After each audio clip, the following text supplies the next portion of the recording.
Uh-oh. What just happened? Always, always, always plan for a raining day, or a snowy day, or a thunderstorm day, or a whatever day.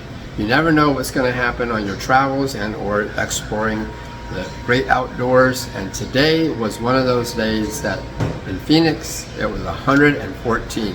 So we had to take a time out, moving down to up to Sedona, and of course coming out of the Grand Canyon where it was cooler.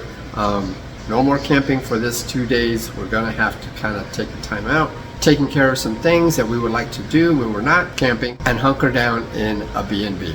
Check it out.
It was not easy.